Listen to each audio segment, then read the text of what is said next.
पश्चिम बंगाल की मुख्यमंत्री ममता बनर्जी द्वारा नंदीग्राम से चुनाव लड़ने की घोषणा के बाद नंदीग्राम एक बार फिर पूरे देश में सुर्खियों में है। एक दशक पहले तक नंदीग्राम एक सामान्य कस्बा था, लेकिन एक दशक पहले यह पूरे देश में अचानक चर्चा में आ गया था।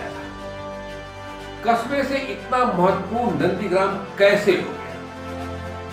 दरअसल नंदीग्राम का जिक्र जब भी आएगा तो 2010 से पहले ममता बनर्जी का वह संघर्ष भी याद किया जाएगा जिसने बंगाल की वाम मोर्चा की सरकार को घुटने के बल पर ला दिया था, और उसका असर यह हुआ था कि टाटा को सिंगूर परियोजना से तौबा करना पड़ा था, उसे अपनी सिंगूर परियोजना को समेटना पड़ा था।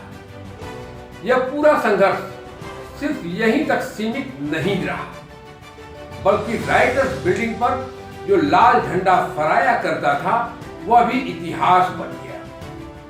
इन दिनों नंदीग्राम एक बार फिर चर्चा में है। हम आपको बताते हैं नंदीग्राम क्या है। नंदीग्राम पूर्वी मिदनापुर जिले के हल्दिया सब डिवीजन में आता है। इस पूरे इलाके में लगभग 40 विधानसभा सीटें हैं।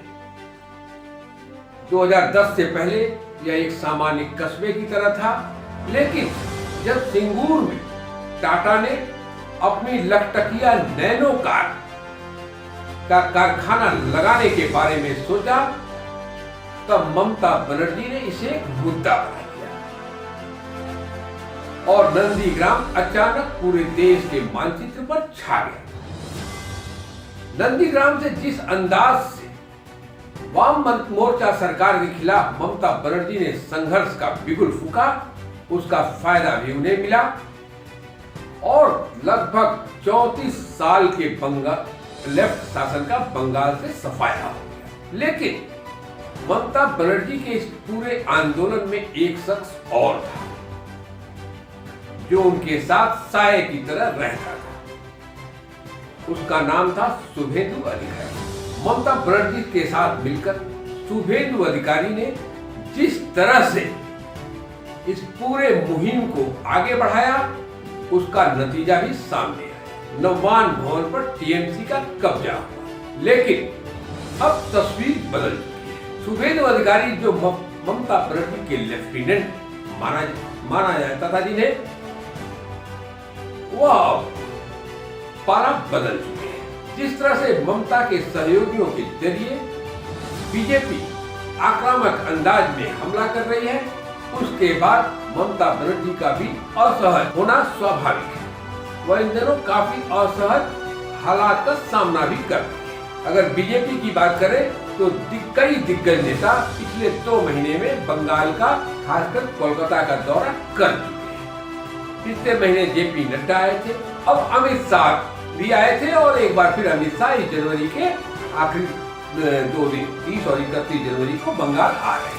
कुछ दिन पहले ही जेपी नड्डा एक मुट्ठी चावल के जरिए 44,000 गांवों तक पहुंचने की कोशिश कर रहे हैं। 23 जनवरी को सुभाष चंद्र बोस की जयंती पर प्रधानमंत्री नरेंद्र मोदी भी बंगाल आ रहे हैं। तो जनवरी के अंत में 30 और 31 जनवरी को अमित शाह एक बार फिर बंगाल आ रहे हैं। इन सब के बीच ममता बनर्जी ने नंदीग्राम से चुनाव लड़ने का ऐलान किया है। ममता बनर्जी के चुनाव लड़ने के ऐलान को राजनीति के जानकार 2 नजरिए से देख रहे हैं। पहला यह कि वो खुद अपने कैडर को संदेश देना चाहती हैं कि भले शुभेंदु अधिकारी अब टीएमसी में नहीं है, लेकिन उससे किसी तरह का कोई फर्क नहीं पड़ने वाला है। अगर सियासी हलके में यह चर्चा रहती है कि टीएमसी की कामयाबी के पीछे शुभेंदु अधिकारी थे, तो ममता बनर्जी अब उसे भी गलत साबित करना चाहती है। इसके साथ ही राजनीति के जानकार जो दूसरा तर्क दे रहे हैं, वह यह है कि ममता बनर्जी अपने इस दांव के जरिए शुभेंदु अधिकारी के साथ ही बीजेपी को भी घेर रही है। उनके लिए व्यवहारिक तौर पर दिक्कत आए इन सब के बीच चुनावी ऊंट किस करवट बैठेगा यह देखने वाली बात होगी। लेकिन ममता बनर्जी के नंदीग्राम से चुनाव लड़ने की घोषणा के बाद यह तय माना जा रहा है कि नंदीग्राम में चुनाव काफी दिलचस्प